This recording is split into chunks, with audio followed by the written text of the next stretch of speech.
Hello everyone, and welcome to this video on Mitigation Potential Annex 6 for the outline phase. I am your host Ghalia Taif from the Technical Support Unit of the Mitigation Action Facility. And today we are diving into Annex 6 Greenhouse Gas or GHG Mitigation Potential to provide you with some guidance on how to fill it out. Annex 6 Mitigation Potential plays an essential role in assessing the outlines. It is an Excel document which is mandatory to use and which supports the estimation of direct and indirect mitigation impacts from the project, meaning from the technologies and practices that the project intends to promote. To help applicants navigate this complex process, the mitigation guideline is available on the Mitigation Action Facility website. It serves as a valuable resource offering instructions on how to fill out the Mitigation Annex 6 appropriately, avoiding common pitfalls in estimating and presenting the mitigation potential of a project. You are also welcome to check the M&E framework that is also available on our website, which also includes a guidance sheet on mandatory core indicator M1 reduced greenhouse gas emissions. General structure. The Mitigation Annex 6 follows a general structure that can be adapted as needed for various project aspects. The mitigation potential is crucial as it indicates the direct and indirect contributions of a project to the decarbonization targets set by a country's nationally determined contribution NDC.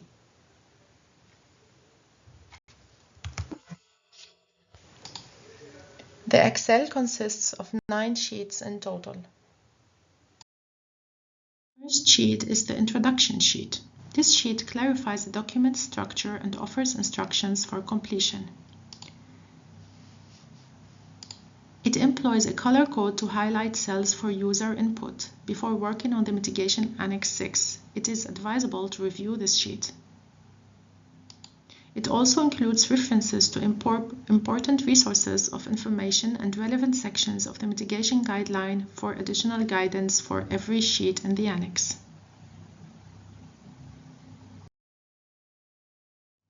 The checklist sheet. This sheet serves as a tool to ensure that all required information is included.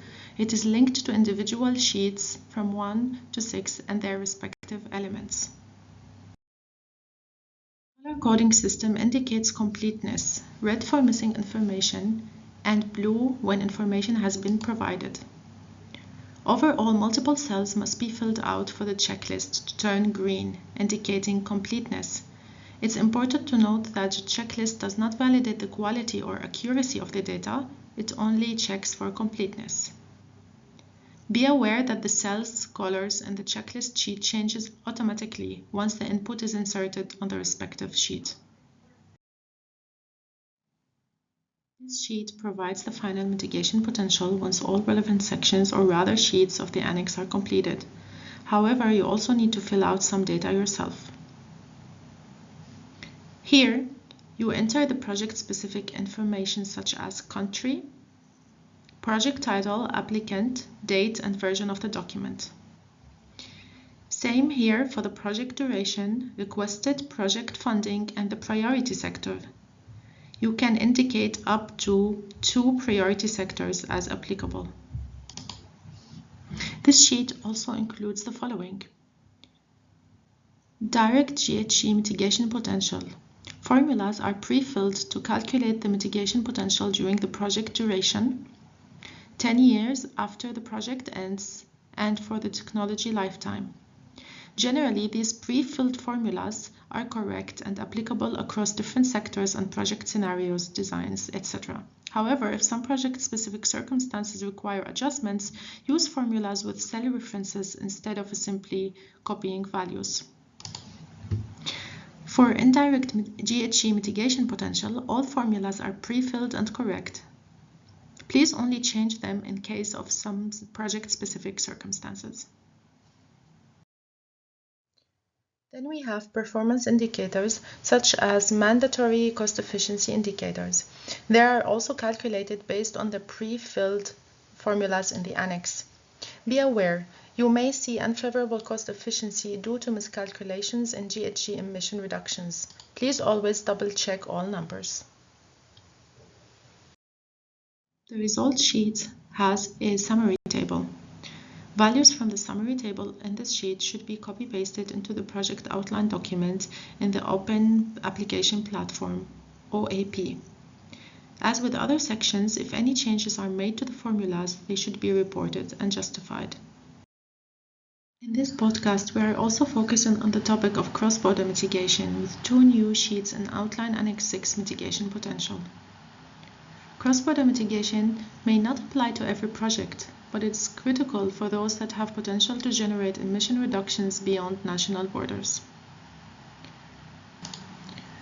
In the results sheet, initial confirmation on whether your project expects cross-border mitigation effects is required.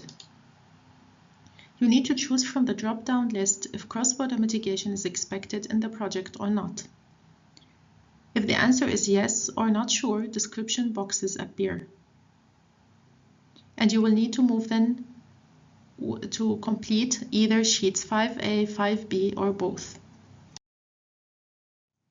Please ensure to select an option from the drop-down menu, as your selection will determine which additional fields appear for you to complete or remain hidden.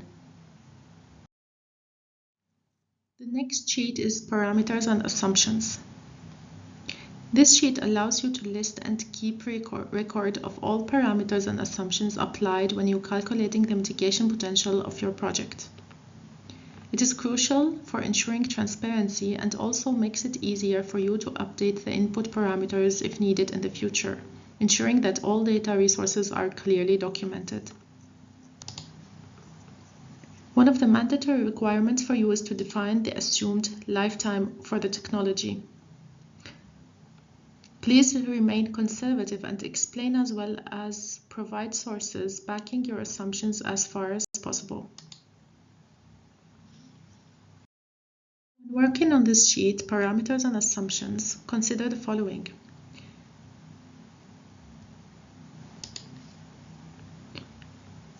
Provide the unit for each parameter.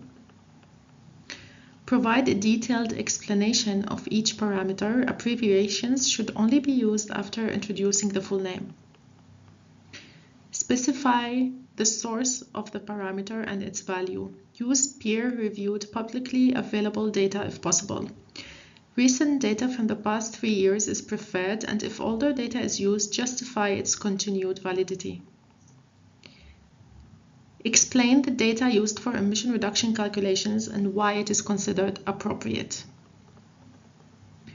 Be aware that sometimes applicants may struggle to define assumptions and as a result may decide to leave this section incomplete. We would encourage you not to do so and provide the relevant data as much as possible. The next sheet is direct mitigation.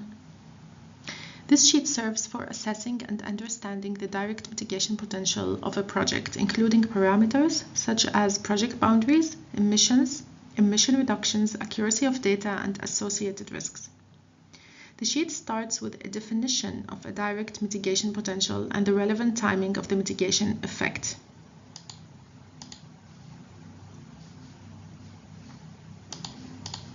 Description of mitigation potential. This section outlines the project's mitigation potential in general and the approach applied to determine it, including relevant technology interventions, size, volume, lifetime, operational output. Reference to methodologies like the clean development mechanism and key calculations should be provided. Also, a description of project boundary is required, explaining the scope and extent of the project. This section on baseline emissions details the business as usual BAU scenario and outlines how baseline emissions are calculated. If the project baseline scenario is different from the BAU, you need to explain why. Calculation table for baseline emissions. Formulas with cell references are used to calculate the baseline emissions during project implementation. 10 years after project completion, and beyond. Each row must specify what is calculated, the approach or source used, and the unit of measurement. Project emissions PE. This section explains and calculates project emissions. It is similar to the calculation of baseline emissions, but here you need to list and quantify emissions that will result from implementation, application, use of the technology, and practice promoted by your project, lying within the project boundary. Leakage emissions, LE. Here you explain and calculate leakage emissions that may occur due to implementation of your project. You can choose predefined answers from a drop-down menu and provide additional details if necessary. Emission reductions, ER. Emission reductions are typically calculated using pre-filled formulas, but project-specific adjustments are allowed upon a condition that you provide a justification for that. Formulas with cell references must be used. Overall accuracy. An estimation of the accuracy of the mitigation potential is required. This provides a rough understanding of the reliability of your calculations. Risks. Project-specific risks and predefined risks are evaluated and explained with drop-down lists used to specify risk levels. Risks should be cross-checked with the project log frame, which is Annex 2 supplementing the outline. Rebound effect. Rebound effects are described and estimated in terms of their level based on a drop-down list provided. Projects that do not expect rebound effects must justify their position.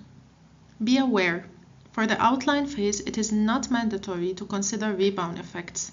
Nevertheless, we would encourage you to investigate and describe any potential rebound effects early on to ensure plausibility of calculations. The next sheet is indirect mitigation.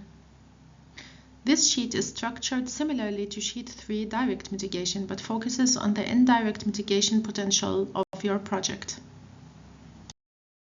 The sheet starts with the definition of indirect mitigation. Keep in mind that in case of uncertainties, you can always find more detailed definitions and explanations in the mitigation guideline. The sheet on indirect mitigation contains the same sections as sheet 3 direct mitigation and follows the same format for describing the approach to indirect mitigation. For simplicity, you can choose from the drop-down list whether the approach is the same as that applied to direct mitigation. If the approach to estimating the indirect mitigation potential of the project is the same as for direct mitigation, there is no need to repeat the description. If the approach is different, please make sure to describe it. Regardless of whether the same approach is used for indirect and direct mitigation, data must be provided in all related calculation tables, meaning BAU emissions, project emissions, and leakage emissions. Unlike direct mitigation, the determination of accuracy, risks, and rebound effects is not mandatory for indirect mitigation. Be aware, in previous calls of the Mitigation Action Facility, the plausibility of direct and indirect emission reductions varied, with some showing insignificant reductions and others overestimating the mitigation potential of a project. Therefore, it is essential for applicants to adopt a conservative approach when estimating the mitigation potential. Also ensure that calculations can be traced back and do not use hard-coded figures. The next sheets are cross-border mitigation sheets. In the previous call, we had one sheet in the Mitigation Potential Annex 6 Excel format to describe cross-border mitigation, which is now for this call split into two sheets: cross-border direct mitigation and cross-border indirect mitigation. If cross-border mitigation impacts are expected by the project, you need to describe how these effects were calculated in sheets 5A for direct effects and 5B for indirect effects. These sheets should clearly show how emission reductions occur in another country, not in the one applying. These two sheets help applicants to account for and quantify the cross-border effects of their planned activities as applicable, which means it is designed for applicants that anticipate achieving mitigation impacts across national borders. It is essential to verify that the country where these cross-border effects occur is eligible to receive funding from the Mitigation Action Facility. Be aware, in the outline phase, the information provided regarding cross-border impacts can be qualitative and descriptive. So what do these two sheets cover? Sheet 5A is for projects expecting direct mitigation impacts in countries outside the country of implementation, those caused directly by the implementation of technologies or project activities. Direct effects might relate to financial component of the project funding for projects like the generation of electricity or green hydrogen that is exported. Sheet 5B focuses on cross-border indirect mitigation impacts. These are effects like the dissemination of low-emission technologies or policy influence that may lead to emission reductions outside the country of implementation. As an example, the result of the continuous operation of the financial support or through technical assistance of the project. Example, through policies or regulations that enable the export of green hydrogen. Remember, you only need to complete these sheets if cross-border impacts are expected.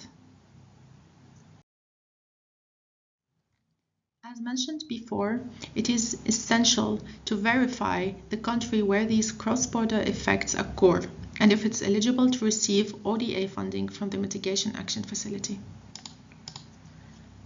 If the cross-border effects occur in a target country, meaning an ODA-eligible developing country, you need to add more information in Sheet 2 on parameters and assumptions about assumptions and data used. The outline must include the results, explain the cross-border effect, and justify why it's counted.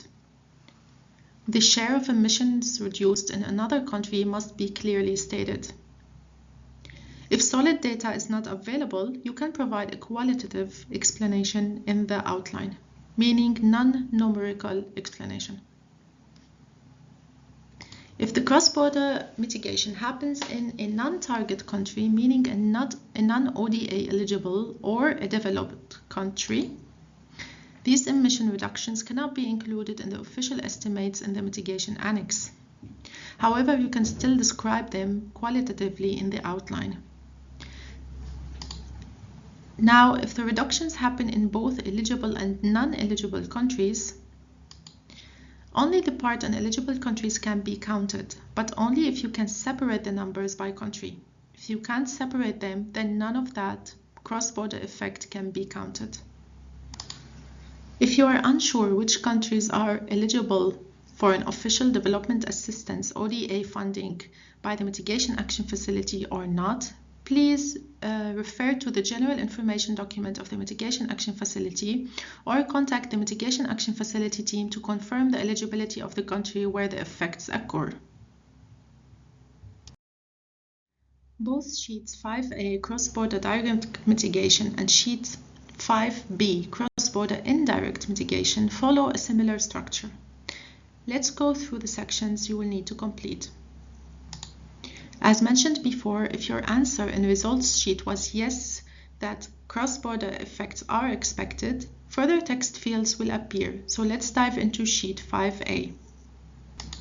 First, you need to describe expected cross-border direct mitigation.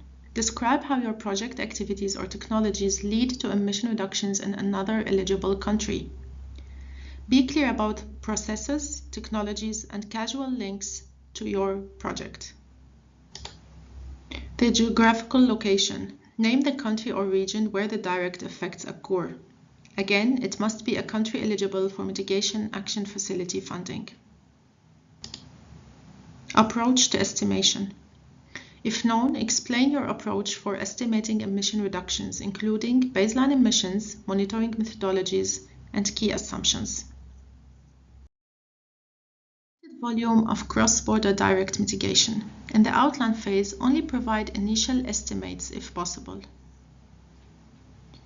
Apply a stepwise approach similar to Sheet 3 on direct mitigation, including baseline emissions, project emissions, leakage and rebound effects, accuracy, and risks. Sheet 5b, cross-border indirect mitigation. If your project leads to indirect mitigation outside the country of implementation, say through policy spillovers or market transformation, then you will need to complete Sheet 5b. As mentioned earlier, both 5a and 5b cross-border mitigation sheets follow a similar structure. If your answer in the results sheet was yes, cross-border effects are expected,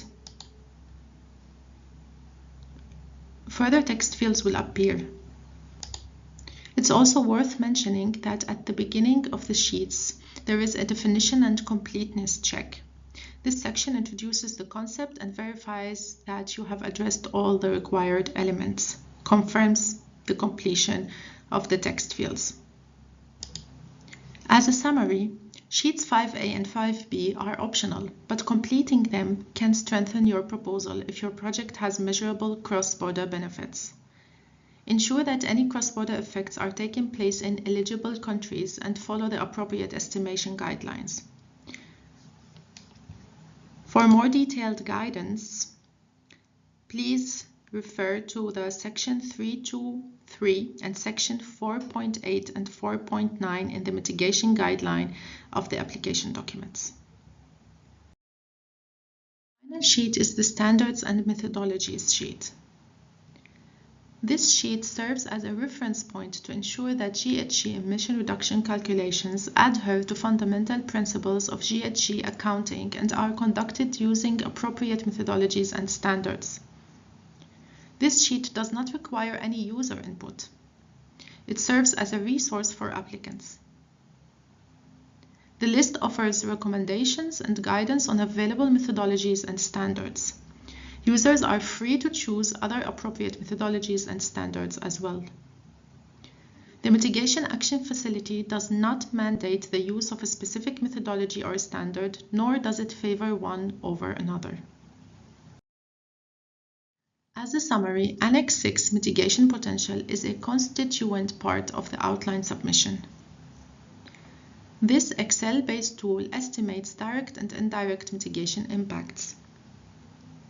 During the project outline phase, applicants outline their emission reductions plans within a specific sector and estimate their mitigation potential applying a conservative approach. The mitigation guideline published on the Mitigation Action Facility website and shared with the application documents provides valuable guidance on Annex 6, helping applicants avoid common errors when presenting the mitigation potential of their projects. Thank you so much for listening and good luck.